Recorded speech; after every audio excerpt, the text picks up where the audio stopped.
গঙ্গার নিচের মেট্রোটা যেই দিনকে উদ্বোধন হয়েছে সেদিনকেই উন্নয়নের এক নতুন অধ্যায় পা রেখেছে আমাদের ভারতবর্ষ তথা কলকাতার এই মেট্রো পরিষেবা।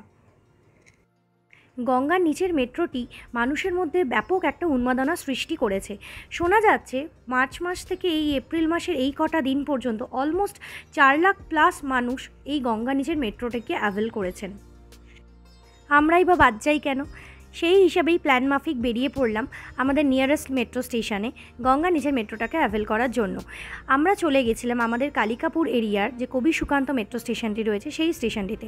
ওইখানেই একেবারে টিকিট কেটে নিলাম হাওড়া ময়দান অবধি। আমাদের টিকিট মূল্য লাগলো হচ্ছে মাত্র 40 টাকা করে পার হেড।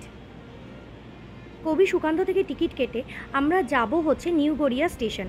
টিকিট কাটার মিনিট দুয়েকের মধ্যেই চলে এলো হচ্ছে আমাদের ট্রেনটি। উঠে পড়লাম ট্রেনে। গন্তব্য হচ্ছে নিউ গড়িয়া স্টেশন।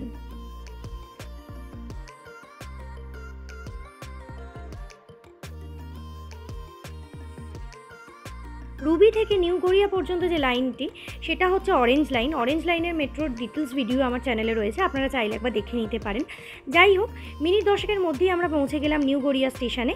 এখান থেকে এবার আমরা ধরবো হচ্ছে ব্লু লাইন, অর্থাৎ আমরা যাব হচ্ছে স্প্ল্যানেড অবধি। হাই,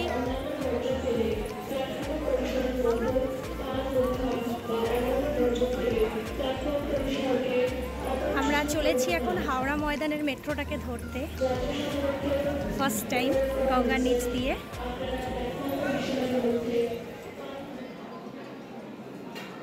মাত্র 13-14 মিনিটের মধ্যেই আমরা পৌঁছে গেলাম নিউ গড়িয়া অর্থাৎ কবি সুভাষ মেট্রো স্টেশন থেকে স্প্ল্যানেড অবধি।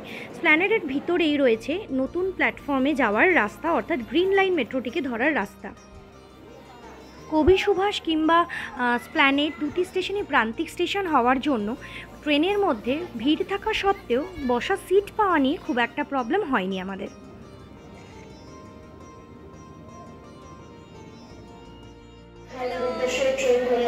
আমরা এখন এলাম হচ্ছে হাওড়া ময়দানে যাব বলে স্প্ল্যানেড স্টেশনে। ফাইনালি আমরা চলে এলাম একদম স্প্ল্যানেডের সেই জায়গাটিতে যেখান থেকে হাওড়া ময়দানের জন্য ট্রেনগুলো ছাড়ে। কিছুক্ষণ ওয়েট করার মধ্যেই চলে এলো আমাদের জন্য ট্রেন। ট্রেনে উঠেও পড়লাম, ম্যানেজ হয়ে গেল একটা সিট, বসে পড়লাম, যদিও ট্রেনে প্রচণ্ড ভিড় ছিল। স্প্ল্যানেড থেকে উঠে মাত্র একটা স্টেশন মহাকরণ পেরিয়েই পরের স্টেশনটাই ছিল হচ্ছে হাওড়া। কিছুক্ষণের মধ্যেই জ্বলে উঠলো ব্লু লাইট, অর্থাৎ আমরা বুঝে গেলাম আমরা এখন চলেছি হচ্ছে গঙ্গার নিচে দিয়ে। সবাই প্রচণ্ড এক্সাইটেড। ভাবা যায় মানে আমাদের ইন্ডিয়াতে একমাত্র আন্ডার ওয়াটার মেট্রো হচ্ছে এই কলকাতায় এই গঙ্গার নিচে দিয়ে মেট্রোটি। স্বাভাবিকভাবেই এই মেট্রোটিকে নিয়ে মানুষের মধ্যে যে উন্মাদনা এখন চলছে সেটি সত্যিই যথার্থ।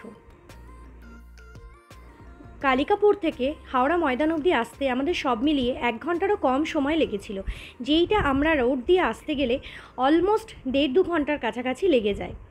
দেখতে দেখতে চলে এলো আমাদের গন্তব্য স্টেশনটি। এইবার আমরা নেমে পড়বো ট্রেন থেকে।